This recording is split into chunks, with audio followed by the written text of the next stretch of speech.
Man, I got a good one for you today. It's been in the books for a minute, and I'm super happy to get it out to you. Had a great time. But before I do all that, of course, I got a couple things for you. If you've been following me for a long time, thank you, one. And you know that I demand a lot from my body on a physical standpoint. And if you're just jumping in, finding the show, thanks. I appreciate that. And second, now you know that I demand a lot from my body. I'm a self-proclaimed gym rat. I call it the plate farm. I play some sports, and of course, I chase my son around. So when I need a little bit of relief of the old joints and muscles, my go-to is the Reishi Rub. And livereishi.com, you can find that. And little hack on that, you put a little on your elbow. Like lately, I put some on my elbow, put a little wrap on it, gets it all heated up. Whew, works like a charm. livereishi.com, use the code word TABLE50, and you're looking at 50% off your entire order. Great company, great product. I've been using it for years. So jump over there, livereishi.com. Also, my website, waltzkitchentable.com. Would love for you to jump over there, click around. I just put up a new blog. You can see other podcasts I've been on and really anything you need to know about the show. You can also contact me there if you got any questions or would like to be a guest. Would love to have you. Start up that conversation. Or on Instagram, WKT Podcast. I answer all my DMs. All right, man. Let's get on to this show. Welcome to Walt's Kitchen Table, where I feature captivating stories from fascinating people. Dr. Mike, love talking to this dude. He is such a yes to life, music lover, adventurous, and a beekeeper. Super cool, right? Check out the link to his Instagram is in these show notes, and that's one Instagram you need to follow. Really a lot of fun, this guy. And also, the way we met, well, you know what? That's a great story, and I'm going to let him tell you all about it. Let's get to it.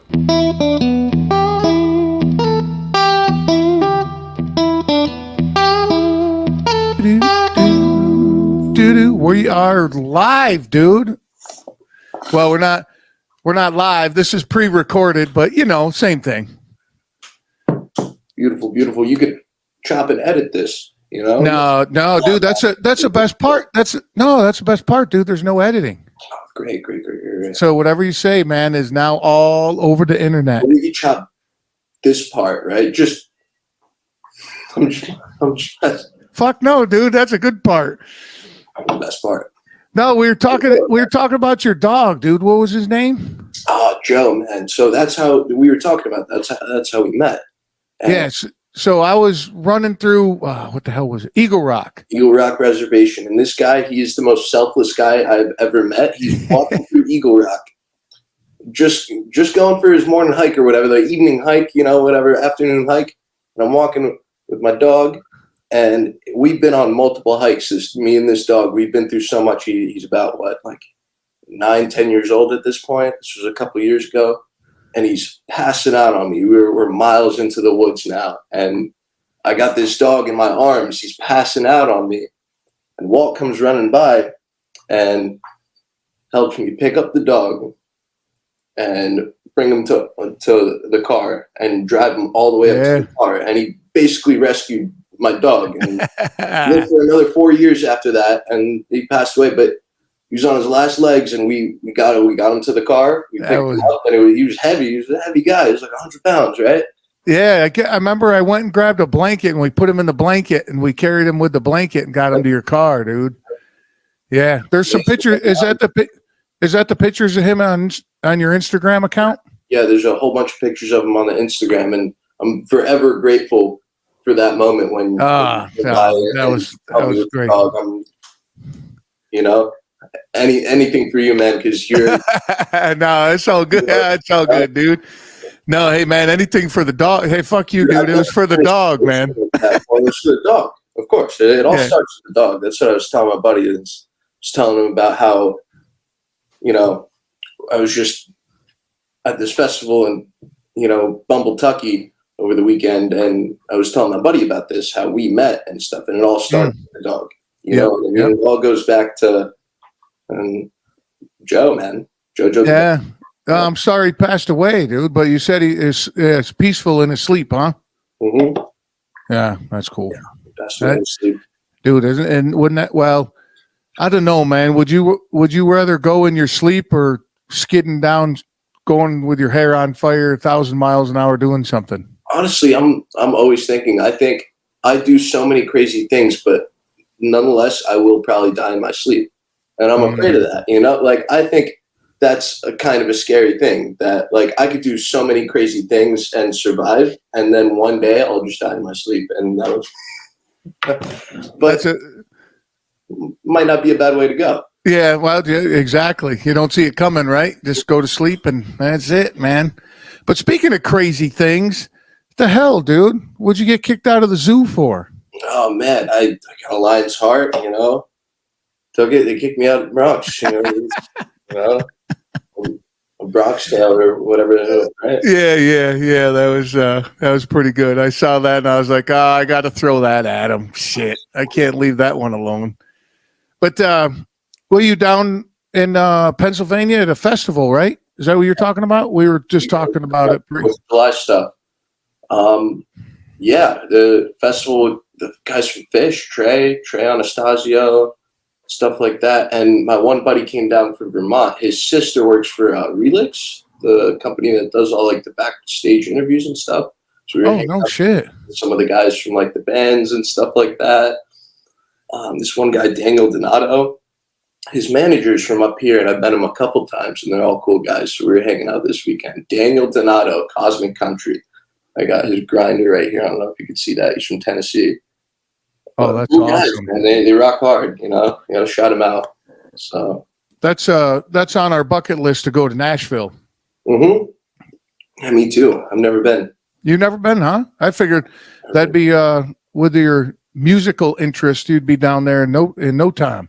Oh, I would love to, but I got to get a gig first. You know what I mean? That's the whole thing. Oh shit! Just go down. To go down there. It's expensive, right? Traveling.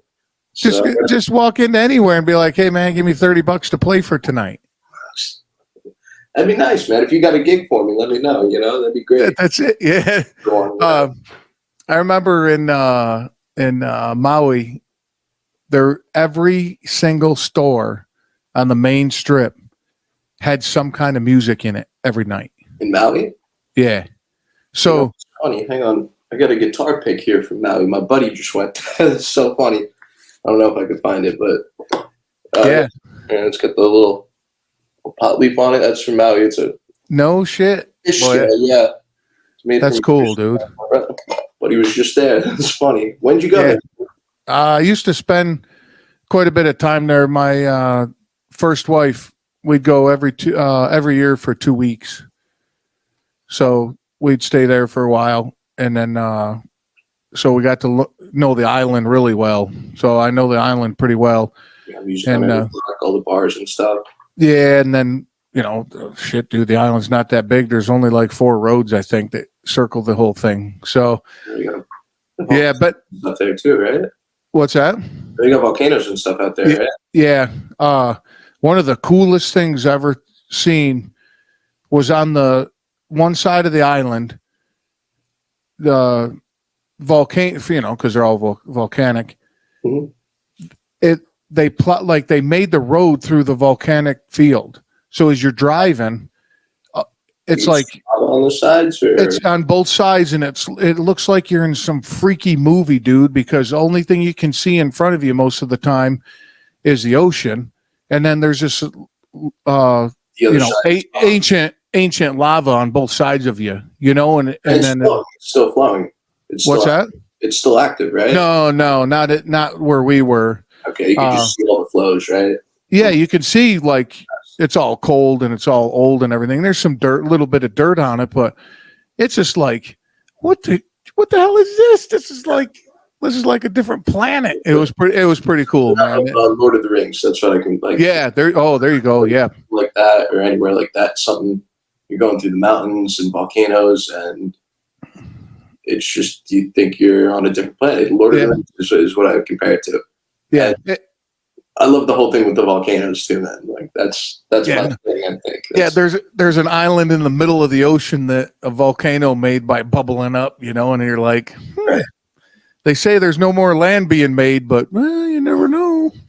it's got to be the next spot I go to is Hawaii. It sounds so nice. It's got to be beautiful, like it's, and one thing, a lot of my friends and stuff at the time, they're, because I'd be like, oh man, it'd be kind of cool to live there. Sure, it's expensive. But just like everything else, you get to learn what you can do and what you can't do. And if you were living there, I mean, what's that? You'd be a smart man for living there, like that's. Well, yeah, and I mean, and then they're like, well, you get island fever. You feel like you're stuck on the island and that island fever scenario. And for a couple of years, I was like, yeah, I can see that. But then I was like, thinking about it one day, driving around, because I used to live in Colorado. And I'm driving around Colorado because, I'm hearing them in the middle of the country, basically. But I got thinking of my everyday life. How far do you travel in your everyday life? 50-mile radius? 25-mile radius? So if you're on this island, and after, you're not going to live like a tourist every day. After a month, you're living there. You're living your life. So you get up, you go to work, you have some activities. And if you live on an island like that, you probably like the ocean. So you're going to go surfing and doing things in the ocean. Right. And you're living your life. You're not, and then all of a sudden you just don't feel like you're on an island anymore. And then if you want to go somewhere, you go to the airport. Yep. Just like I do now. If I want to travel somewhere, I go to the airport. But, yeah, so I don't know if that would actually be true or not, but I got thinking about that with island fever. I think Hawaii is still part of America. It's a little bit different. If you go to an island, maybe in the Caribbean, I think it'd be worse with the island fever, because then you're in a different country. Then you need a passport to get back, and it's just more complicated. I think the fact that it's still part of the, that's a really good point. Yeah, because it's what was it? 6 hour. Not 6 hour, 4 hour flight to either San Diego or Seattle, California, and then you go. Yeah. Oh, that's a good point. So if you're island somewhere and the culture is different and you might not be used to that culture, where Hawaii is still kind of the same as our culture, right? So it's really not a shock. Similar. I mean, they invented the dreadnought guitar and stuff like that. So it is like we take a lot of this stuff from there, and it's more similar to the stuff that we have. Yeah, and did you know they're a huge contributor of beef? Really? Mm-hmm. Yeah, they're beef. Yeah. So when you're over there, when you're living there and you're there, beef is not as like you're buying groceries. You're like, oh, that's not bad for hamburger, right? But then you go to the milk department and it's $12 for a gallon of milk, and you're like, fuck. They don't have a dairy department; they just have beef. Yeah, cash for beef. Okay. Yeah. Right. So you got to adjust for that, right? But it's what it is. Fish is probably cheap, so no shortage of that, right? Yeah, exactly. What else they got? Like mahi or some shit. I tell you what, man. The first time it's the Pacific. The first time I got super high was in Maui. And it was scared.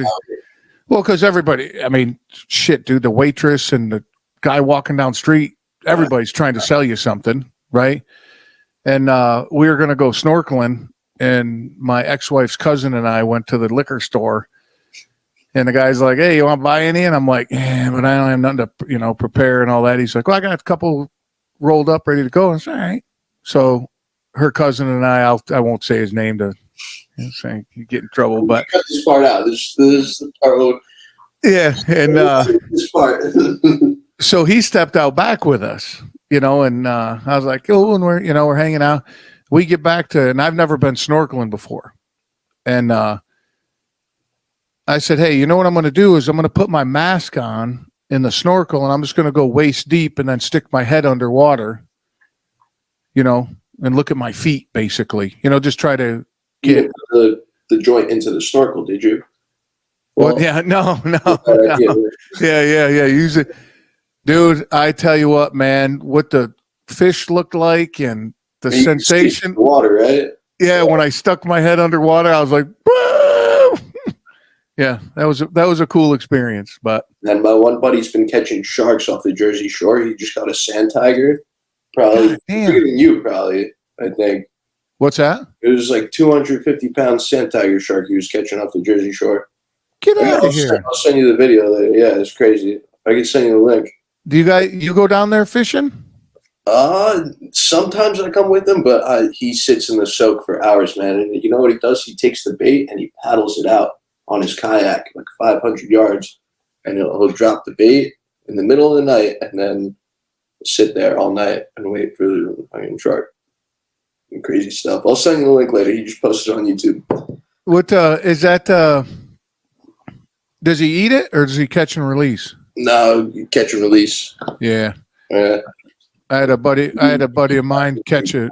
He caught a bag, if anything, he caught that by accident. He was fishing for any kind of shark he could catch, anything big.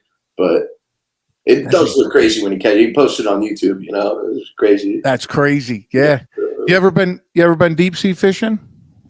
No. I've been on a boat out fishing, but never caught anything like I'm not an angler, you know what I mean? I don't got what it takes. I'd rather be hunting on the land or something like that. Yeah. No, we out in Maui, we went out deep sea fishing and I sat in a fighting chair for like 20 minutes. Oh, what do you catch? Tuna? It was just a big mahi. Mahi? Yeah, the mahis look cool though. Dude, I got a cool picture of me holding it up, and I'm like, it doesn't look as big in the picture, dude. The picture doesn't do it justice. Yeah, no. It probably weighs a lot too. These things are.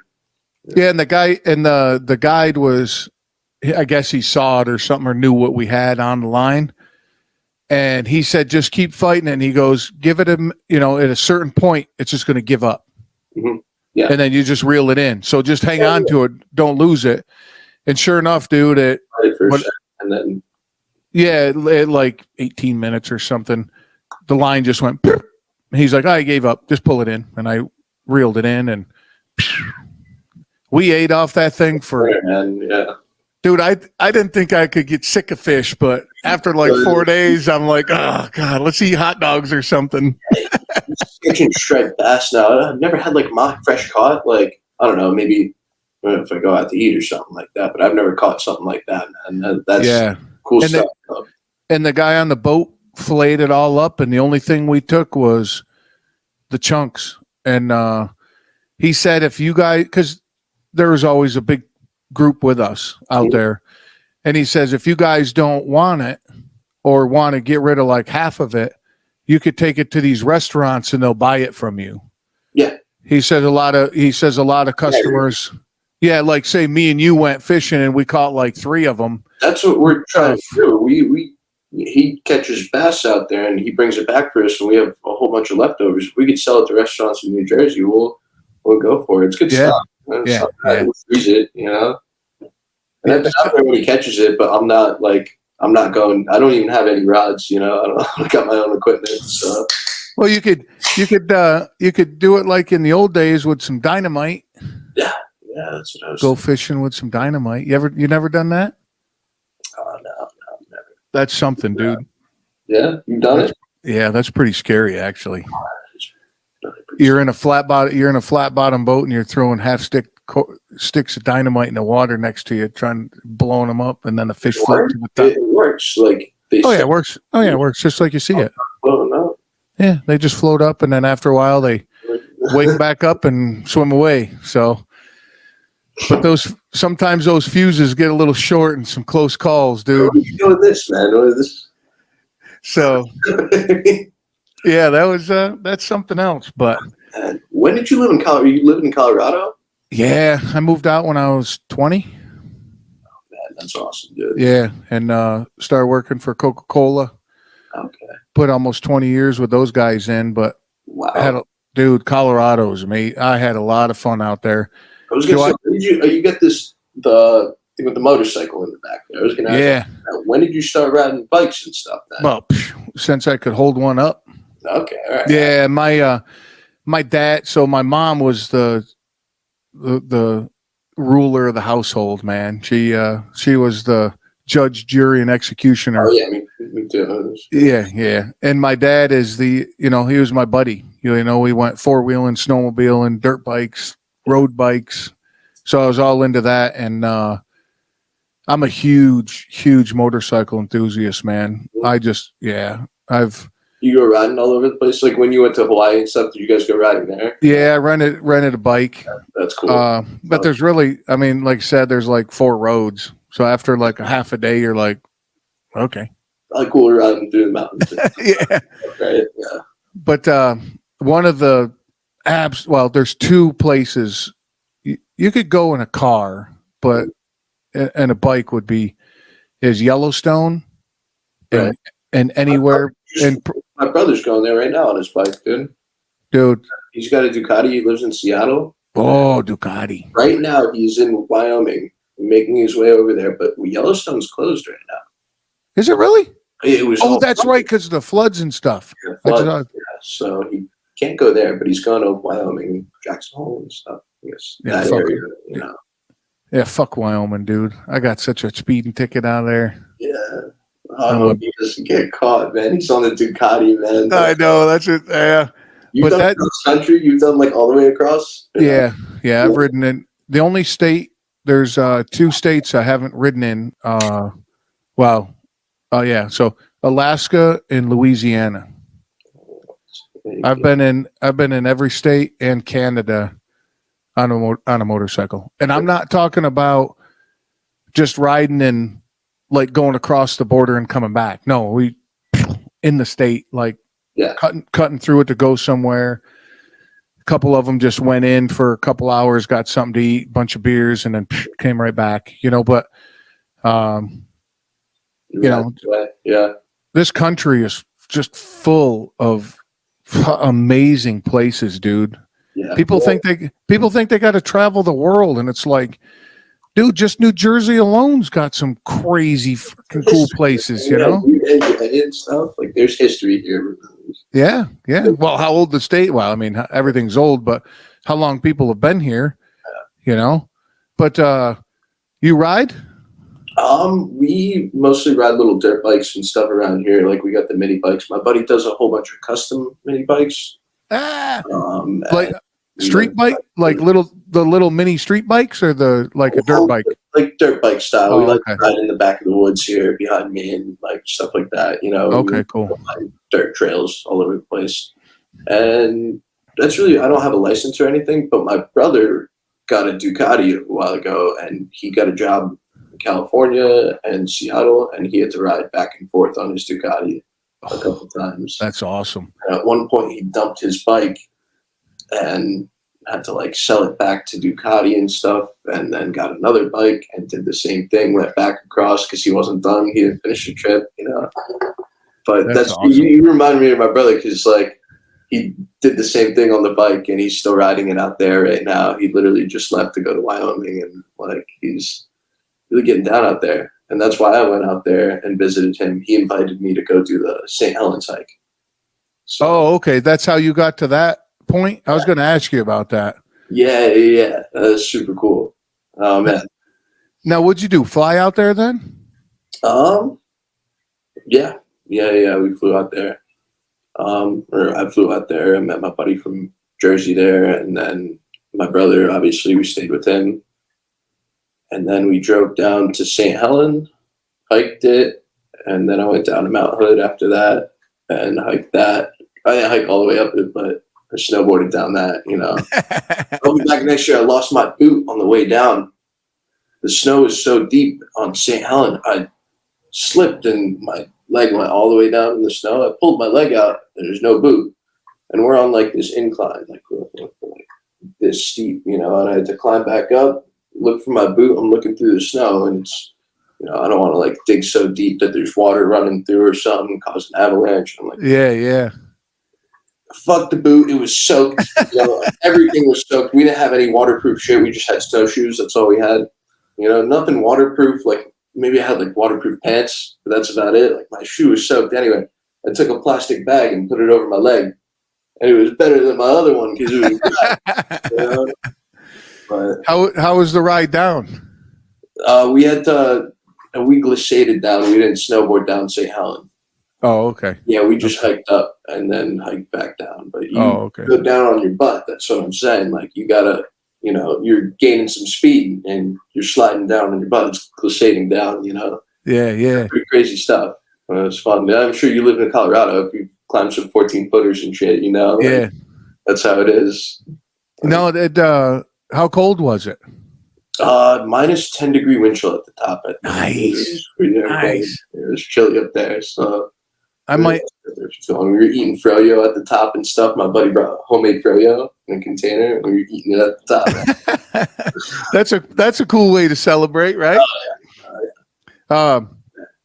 No, that's like Breckenridge and Copper Mountain and all those top of Aspen. I never snowboarded Aspen. I snowboarded for quite a while in Colorado.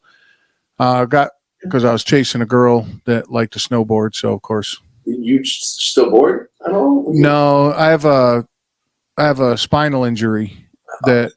Yeah, I was paralyzed for a while, or short period of time. Like you're off the snowboard. What's that? How did it happen? Just a lifetime of beating the shit out of myself. Yeah. It finally gave out, and so I have a part of my back is carbon fiber. So yeah, yeah. And I lost an inch in height. So yeah, but what's that? I'm glad you made it. Yeah, no, thanks. Yeah, me too. Here we are. And well, the part of it is like I'm physically capable of it. Yeah. Like you seem like you work out and stuff like that. So like that's what it's all about. You keep in shape, you're fine, right? Right, but the thing that I run into is I choose not to, in case something does happen. I don't want to be on a snowboarding or ice skating or roller skating or anything like that, and then I fall and hit my tailbone and cause some more damage. And I don't need it, dude. And I don't need to have my family go through that, and I don't want to go through that. So I just stay away from it. Yeah. When I see stuff about snowboarding or I see people snowboarding, and when I go see my brother lives in Vermont, so my family, Jay Peak, but Troy, Vermont. Yeah, Jay Peak. So my wife loves to ski, and my nephews ski and snowboard. And when I go up there in the winter and they go out for the day on that, man, dude, it just rips my soul. I'm like, but I can't. Man, if you really take it easy, my one buddy broke his back. The same kid that does the whole fishing thing, he broke his back on mountain a little while ago. He's recovered. Like he still sends it, and now he's got a shoulder injury, but yeah, at least it happens. Like you just gotta take it easy and just watch yourself. But I would love to get on mountain with you, man. That would be so. Yeah, we're up in Vermont every weekend, dude. That's and JP and the thing is, though, you probably know, or if not, have heard the stories of the different types of snow around here compared to out west. Oh, I mean, I've seen the difference firsthand recently. And I went up to Alaska, and the snow there is very different. That's a little different than New Jersey, dude. Yeah, man. So tell me about your Alaska trip. I wanted to knock your brain about that. Oh man, that was the craziest skiing I've ever done. We went there when the Powder Chaser guys were out there, and we went on like the powder day of the season this year. And now that was the whole reason for the trip, is to go skiing, or were you out there? I didn't plan on the whole powder trip. I just wanted to go and ski there. That was the goal of the trip, was to go to the resort there, the Alyeska resort that they got up there. And what town is that in? Girdwood, Alaska. God, a little bit further south of Anchorage. Okay. Drive up down the turn to get hard to get there. It's okay, a really cool view, stuff like that. Anchorage is beautiful too. Have you ever been to Anchorage? No. Dude, Anchorage is like, it's like, because they have the same colored plates as New York drivers. They're like yellow and blue. You know what I mean? So it kind of feels like you're in New York, except with huge mountains. You know, and they have a couple million visitors a year, so it's kind of like a touristy kind of thing. You know, kind of like New York. So it's just the same thing, just with the mountain skyline. You know, you get to Jersey City, you see the city skyline. It's kind of like that. You just see mountains everywhere. Oh, that's cool. You know, was it cold? No, surprisingly, when I went, it was like 30s in Anchorage, and then down at the ski resort, maybe in the 20s. So it was colder that weekend in New Jersey. It was maybe like 15 degrees in New Jersey that weekend. So it was colder here when I went than in a lot. Maybe at night it was colder there, but other than that, like it was a colder weekend when I went here than it was in Alaska. Usually it is cold there. Usually it is. And then you stayed at a resort, so you weren't like at a little camp or anything like that. You were at a pretty nice resort. No, I stayed at like some shitty motel in Eagle River, man. I stayed at like $50 a night motel. Yeah, my man. It was the best, dude. It was like the little coffee shop right next to me, like the best coffee I've ever had. And like the place was called Blondies. They got these beautiful blonde girls like doing the whatever, serving you coffee. You know, it was great. So I was stopping there every morning and then going to the ski resort and shredding my ass off on this. So much powder. I've never seen powder like that. I don't think I will ever see that much snow. Good for you. And it was just the craziest untouched lines that you could hike up to and stuff from the lift. Oh, okay. So, now, were you hitting first chair? Were you guys like diehards and getting up there first thing, or are you just like... Not quite for last. I was taking these. They open at like 10 o'clock, I think. That's what time the ski resort opened. So I was there like 11 o'clock, maybe. 5. So I was out of there maybe like 4:20. You know, so cheers to that. Yeah, there you go. And then, how long were you up there? Just like 5 days. Not too long. I want to go back. I want to go back next year. I want to go back every year, man. That place is crazy. Now, what drew you to go up there? Just the skiing part? You heard that skiing was... I was planning it, and I was like, my whole thing is, you've been to Colorado, right? My whole thing is, I don't go south to ski, right? Because why would you do that? Why would you go south to go skiing? It doesn't make any, in my head, that doesn't make any sense. You go to New York to go skiing, you go to Vermont every weekend. Right. That was my thing, as far north as possible to go skiing. And I don't think I'm allowed in Canada. I don't think they let me in. Why, what the hell are they going to let you in Canada for? No, we're not going to get into that. We won't go there. We used to, when I lived in upstate New York, and I was, when I was about to turn 18, they turned the drinking age to 21 in New York. But Canada was still 18, so we'd shoot it up there. Yeah, we'd ride our motorcycles up there for the night. You know, we'd put 6 guys in a little shitty motel room, and we'd go out drinking all night, and then ride back the next day, all hungover, and yeah. So you guys were allowed to do this? This was like not frowned upon in Canada. They don't. No, as long as you were of age, they didn't care. Yeah, and across the border, and here's my ID. I'm 18. Okay, what do you want to drink? Yeah. When did pot get legal there? I don't know. In Canada? Yeah, I don't know. You know, I got a cool story about that. I just thought of when my parents lived out in Colorado as well. Mm-hmm. When medical marijuana became a thing, right? It passed a law. They're going to be there. This was years ago in Colorado. They passed the law, became medical, was legal.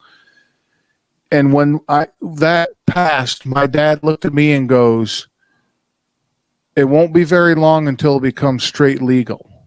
And I go, "Why do you say that?" He goes, "This is to soften the blow of making pot legal." It's federal.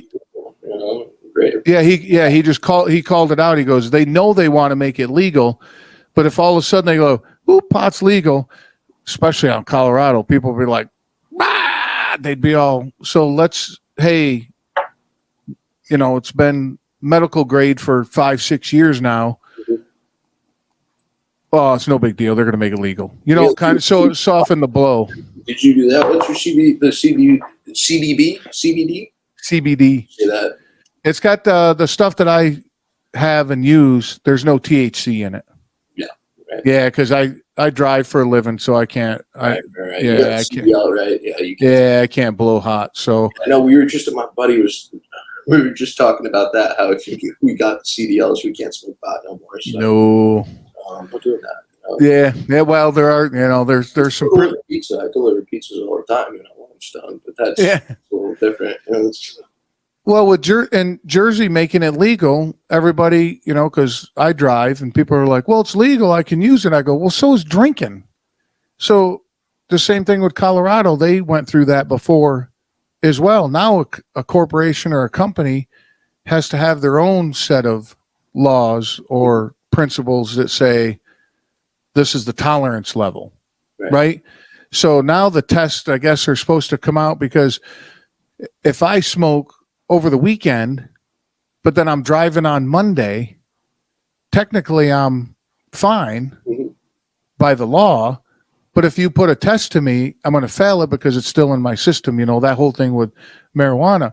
So they're trying to come up with a thing to where the, what do they call it? The potency. Yeah. They can tell, oh, you smoked it. You smoked 24 hours ago. You're fine. They can do that. But it's the time to plug my company. I got the Dr. Mike's homegrown here, No shit. So, oh man. You sell it too? Oh, no. Federally legal, yeah. Well, fuck it, whatever. Yeah. There's what's the law? 6? You can only have 6 for personal use. Who's asking? Right? Yeah. No, that's that's always a thing, with people trying to figure that out, and then that people are like, hey, it's legal, I can use it, and it's like, well, come on, man, I'm all for it, dude. I'm pro all of that stuff. Cool, dude. But you still, if you're going to drive down the road, I don't want you, especially in a 10-ton truck. I don't want you. Hey, look, 3 beer limit, right? That's. Yeah, right. Exactly. Dude, I tell you what, man, I tell this story all the time. When I was riding motorcycles a lot, I don't advise this at all. This is my plug. Pay attention. I do not advise this. But dude, riding just with a nice buzz. That was not, dude. Brother, you got to tell that to my brother. He's sober Cobra. What's that? You got to tell that to my brother. He's sober Cobra. I don't think he'd be able to ride the Ducati off a couple hits of pot. Yeah. In Seattle, where it's all legal and stuff, and I love it out there, man. It is Seattle's beautiful. Oh, is it legal in Seattle? Yeah, it's been there. Seattle, yeah. You ever been out there? Washington? No. I passed. Running through it. Yeah, I passed up through there, the corner of it, when on our Yellowstone trip.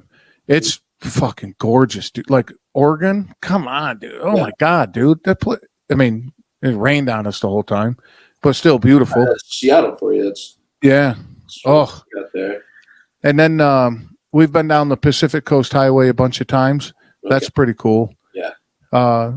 Speaking of motorcycles, the last time we were down it, we got wiped out on the 405. Ooh. Yeah. Pacific? Where at? Whereabouts? Right out of side of LA.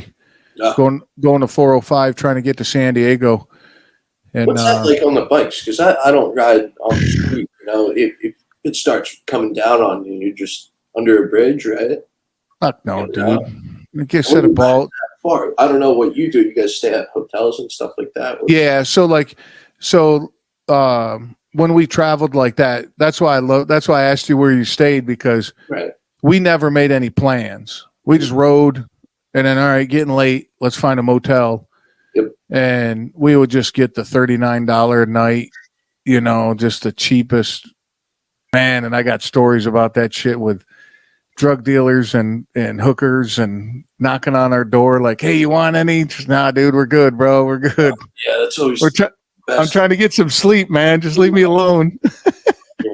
That's where I stayed in Oregon. I stayed at some crazy place like that, but there was a whole bunch of fishermen in the morning. And by the time I woke up, like 8 o'clock in the morning, everyone was gone. Everyone was in the river, the Columbia Gorge. You ever ridden past there? No, no. Columbia River Gorge, biggest river I've ever fucking seen, going across from Washington to Oregon. Uh-huh. And I stayed at the motel and drove across past the backside of Mount Hood to get there. Oh, And I okay. rented the car and stuff in Seattle, and then drove all the way down from there, Mount St. Helen, and then Mount Hood, and then back up. So, Dude, that's a nice road trip. we did Baker last year too. Me and the same kid from Vermont that I'm always talking about. We went out to Seattle last year. We did Baker, and what was the other place? Stevens Pass out there. And I just love it. Yeah. Like, I love ripping powder like that. Yeah. Yeah. I don't know if you ever heard of those, like, big. No, nah. I got out of that once I stopped snowboarding and skiing and all that. And I concentrated more on riding motorcycle. And then I just ski bum, like me. yeah. Where you heading this year then? You guys plan it out already, or are you Going just to Chile this summer? Oh, are you really? No, I don't think so. I don't think. Maybe next summer. Next summer, maybe. I was gonna say that'd be epic, dude. Yes, it would. I think. You ever been? South America? No, nope. Oh well, technically, I've been to Costa Rica a bunch of times. Count? Is that South America? Yeah, I think so. Right? Doesn't that count as South America? Well, you know what? It's South of America, so I'm going to go with South America. How's that? That sounds about right, dude. Hold on a second. What's that? Central America. My wife corrected me. Yes. Okay. Central America. No, that's beautiful, dude. I like it down there, man. That's pretty cool. You got to go skiing in Colorado, dude. Yeah. Well, look, if we're going south, I think we got to go all the way south. But yeah, I've always wanted to go to Colorado and stuff. That's definitely on the bucket list. I think maybe next year even.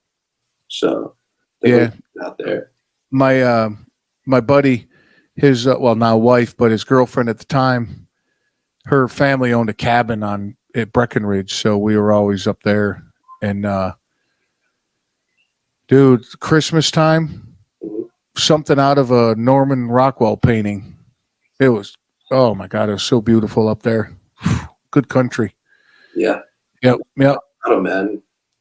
Yeah, just all of Colorado. But how long were you? How long did you live there? 18 years.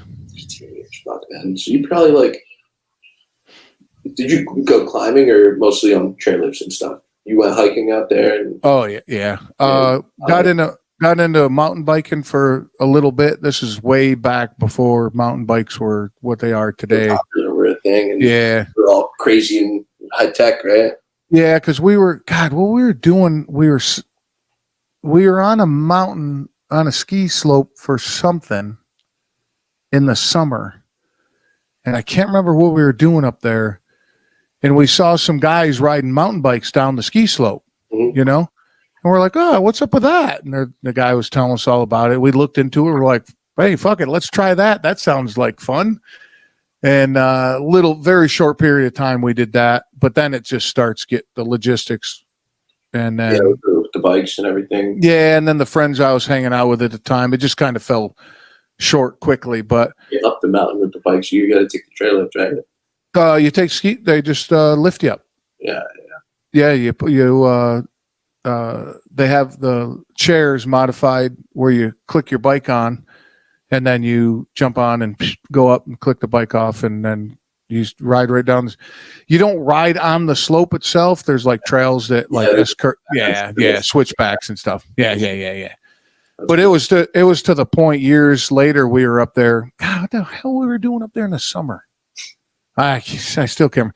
But guys were just flying down. I mean, it was crazy what some of these guys do. And you can see on the internet now some of these. That's dangerous, man.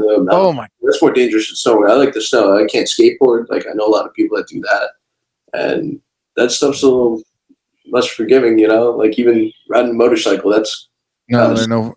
I feel safer because I've been riding motorcycles and stuff, dirt bikes since I was like a kid. But yeah, I don't know. Mountain biking is a little gnarly. Same with skateboarding, I think.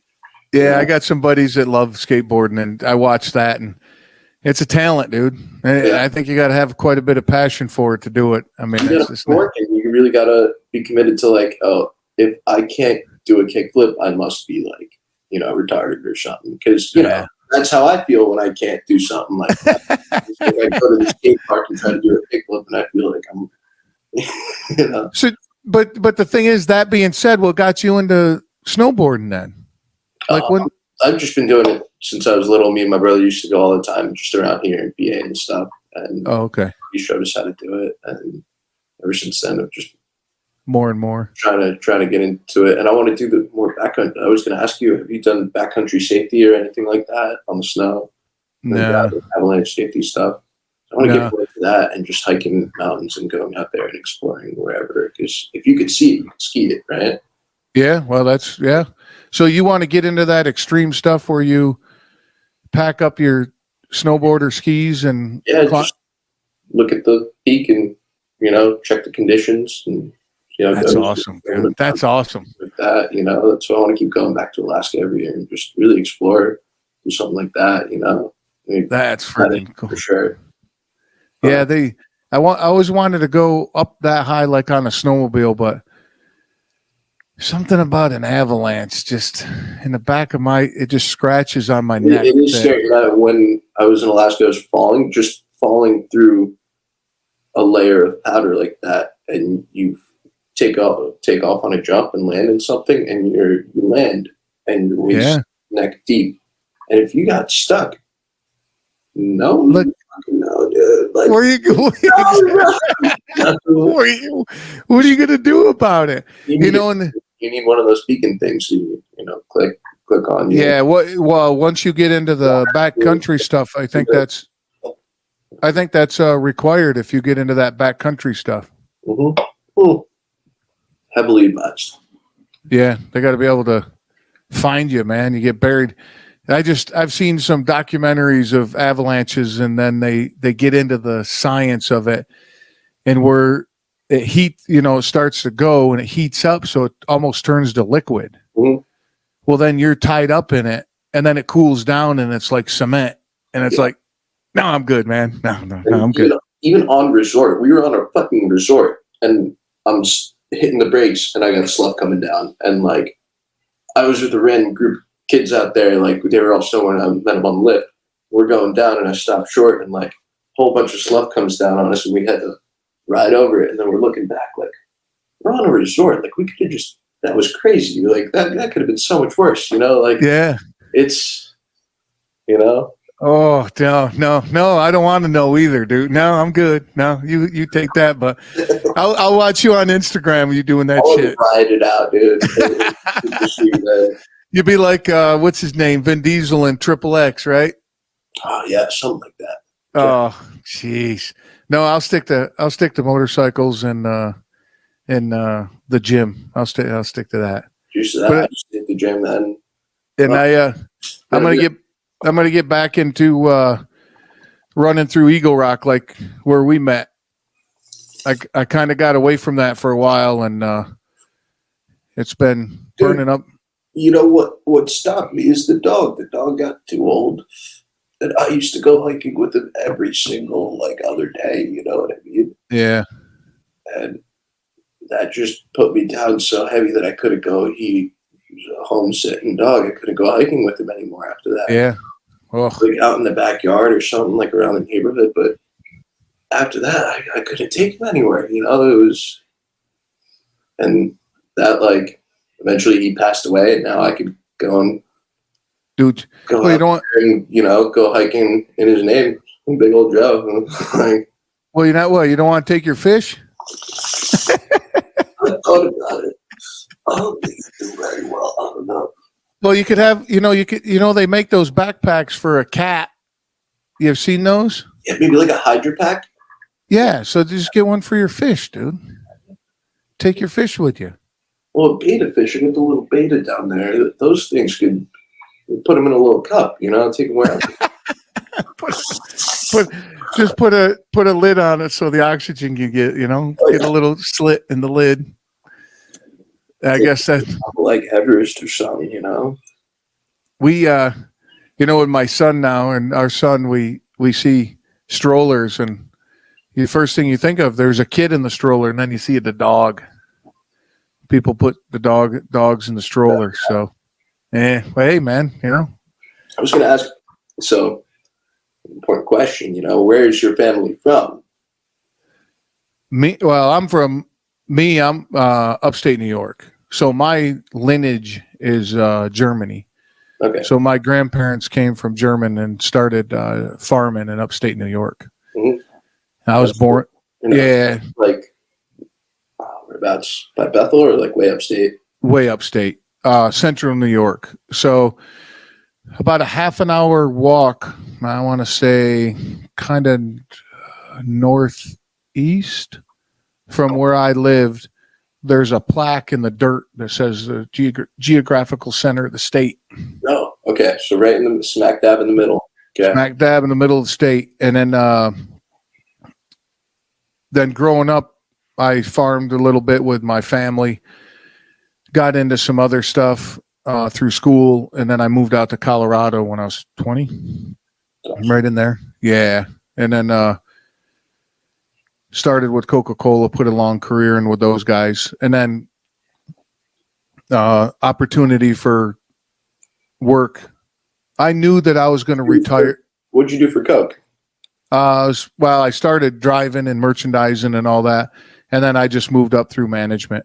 Okay. So the last 12 years I was management. Mhm. And I knew that at 20 years I was going to quit. I already had the year 12 of my employment. I typed up a resignation letter of my hire date at 20 years. I fucked that. And I said at 20 years I'm leaving. I was sitting on 401k, no, nothing. Huh? What's that? You got a 401k with them? No? Yeah, I had pension and Sweet. yeah, pension, and I was making good money. I had a side job. I was making really good money, and so I said, you know what? After 20 years, I'm going to leave. And then at year 18, I got a good opportunity, and I moved back east to New Jersey. Worked in a video photo production company for a long time, so that was a lot of fun. But yeah. What'd you do there? Yeah, well, I was partners with a lady. She did the production side. I did the business development side. And we grew that to a pretty substantial business. But that environment turned to be not very healthy in my line of, for me. So I had to get out of there. Crazy stuff going on all the time. Yeah, I just I got to settle down. Yeah. That's funny. Then, what'd you do after? I'm sorry. Oh, that's all right. And then I started working for U-Haul and been with those guys ever since. I love, it's I got a great gig. So, yeah, I'm on the road all day long. You like your job, Love it. So, it ain't broken, why fix it? Yeah, that's kind of what I was saying. Yeah. But it works the flexibility. Like, today, little man had a doctor's appointment. I'm able to go to those. And, if I wanted to cut out at 1:00 or anything like that, I have that flexibility as long as I get my shit done. So, yep, that's it. And Dude, my wife, you're just like my brother, man. That's like, because he's out there working for SpaceX, and I think after 20 years he's gonna, retire, and maybe we could start a business together or something. I don't know. We'll see. how the hell did he get hooked up with that? He did the Tesla thing. He drove to California, worked for Tesla for a while, bought a Ducati, and drove it back here, shipped his car, and then went and worked for SpaceX after. He worked here for a while in New York and then went and worked. Now he's in SpaceX. Oh, that's cool. So he got the hookup from working at Tesla in California. Sure, yeah. That's their HQ in Seattle there. Oh, their HQ, SpaceX is HQ'd in Seattle? Mm-hmm. Where's Tesla HQ'd? Same place? Anaheim, California. Anaheim? Okay. All right. Yeah. So he's really out there, man. He's killing it way harder than I am. I don't know. So, hey, man, dude, it looks like you're having a damn good time, though. I'm trying to, man. I'm really trying to, That's where we're trying to stay. Where'd you see Metallica? Oh, that was Rockville. My buddy lives in Daytona Beach. Yeah. They had a big festival. Slipknot played, a whole bunch of other people. And then this year, Foo Fighters were supposed to play, and they obviously Taylor Hawkins passed and stuff like that, so we didn't get Yeah. to see them. We didn't go this year. You know what I mean? But I still get the wristband. This year's wristband Boom. thing. Nice. So, I don't know. I've been a Metallica fan forever. So when I saw that, I was like, "Ooh, Hardly, man. Yeah, yeah, that's a great live set too. It was a great set. They played 2 sets back to like one night after the other. I think like Friday night and then Sunday night.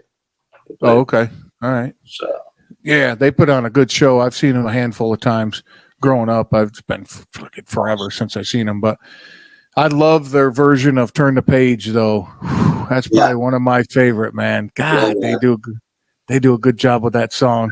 They Woo! probably did play that because it was at the Speedway. That would make sense. Yeah, We left early for the Sunday set and stuff like that. My buddy had work, and long festival. It was all weekend. So yeah. Those take a beating on you. By Sunday, you're ready to go. yeah, it was like this weekend. We were there 2 days this weekend at Beach Festival in Yep. Scranton, and it was beaten. You know what I mean? Rough stuff. Hey, dude, what's up with the bees? Oh yeah, that's right. So you're saying how you grew up on a farm. My mom's got some property in Pennsylvania, and her boyfriend's out there, and right in Damascus, right on the Delaware, and she's got a whole bunch of bees there. We used to have them in New Jersey. We used to have them in my backyard, but she's cultivating bees, and she's a beekeeper, and that stuff's super cool. We get beeswax and stuff like that. We get honey. So if you ever need some honey or anything like that, it's antibacterial. It's good for you. It's really Yeah, healthy. If you need some honey, let me know. I'll give you a couple of jars. We can yeah, start. Yeah, for sure. Yeah, we go through a ton of that stuff, and then bee pollen we use a lot of too. yeah. We could definitely probably harvest some of that. I don't see why Oh, not. that's good. That's good stuff. Yeah, we use it, but yeah, we go through a lot of honey. That's for sure. So I'll take you up on that. Yeah, man. But Locals. that's so fascinating. Bees, man. So interesting because we're hive minded and we're kind of the same way. It's super interesting. Yeah, you could go so deep into that, like the whole social working of that, and Bees, man, the birds and the bees. That's what it's all about. yeah, and some people when they get into it about how everything's the bees like have everything connected. Yeah. With the weather and the pollinations and all that kind of stuff. So yeah, whew, man, we go down a rabbit hole with that, but I'll let you Google that if you're interested. Jump on the internet and Google it. But You could go super deep into that, man. How they go back to the hive, stuff like that. yeah, crazy, right? And how they collect it and the work, the social hierarchy of that. They follow the queen. If you move the queen, everything goes right. But then there's bees that are around that they never leave the queen's side, right? And then it just expands from there. And then there's some that never even know her, So yeah, it's crazy, dude. Yeah, but you could have colonies separate and stuff like that. We had that happen here, where I think it's just the location and where you have your hives really, makes a difference. So I think, location, like availability, right? Just like anything, if you're on a certain location and then there's enough supply, they're going to grow and they might split, right? I don't know. I don't know enough about them. Here in New Jersey, it's like, why would they stay in my backyard when they could go into the woods somewhere and split off? But in Pennsylvania, they got bears and stuff to worry about. So the place we have them in is fenced off. We got an electric fence surrounding it. So they like it there. They could stay there, you get protection from the bears, and, they get to make their honey and keep some. Yeah, bears, they tend to raise a havoc with that stuff, don't they? Yeah, out there. And it's crazy how different the stuff tastes. It's the ones around here, we got a lot of maple trees here, so it tastes like maple when you harvest it. Oh, yeah? I never even thought of that. Lighter color, and it tastes like maple versus there. They have more birch trees, a lot more clover, wild clover, and it's a lot darker, No shit. Yeah. I didn't know that. That's pretty cool. Syrupy, and the stuff here that we got was a little bit lighter, almost like maple syrup, but lighter in color, So Well, I guess that's that goes true for everything. What you put in is what you get out, right? So if that's the type of thing they're collecting, that's what it's going to taste like. Yep. Yeah, right? Huh. So, But dude, we have come to the end, my friend. It's been an hour. That went pretty quick, dude. That's a lot. That went a lot faster than I thought. I looked up and I went, "Holy shit, we're at 45 minutes or 48 minutes." But yeah, right. That's it. do it again sometime. What's that? We'll do it again sometime for sure. Oh, absolutely, dude. And I'll hit you up on the honey for sure. Oh yeah, dude. I'll hook you up. All right, dude. Hang tight, but I'm gonna stop recording. Okay. Catch up. We'll catch up with you, man. See ya. Bees are always fascinating to me, so I could talk about that shit forever. And it's cool to be hooked up with Mikey, anytime I need to pick his brain. But this guy is such a yes to life, and I'm a huge fan of that. Definitely check out his Instagram. Link is in the show notes. And if you're not watching this on YouTube, you need to, because the guy looks like Kid Rock. I'm just going to throw that out there. All right, man, I'm going to get you out here because I know you got shit to do. Going to ask you a couple things real quick. If you like what you heard, tell a friend or 7. That dude pumping your gas, or somebody when you go and buy the gallon of milk. Tell them all about it, man. I'd appreciate that. Jump over at liverysheet.com. Use the code word table50. Going to get 50% off your entire order. That's how much we love you. And then also my website, anything you need to know about the show, waltzkitchentable.com. All right, man. Remember, when I say have a great day, the motherfucker is silent. Till next time.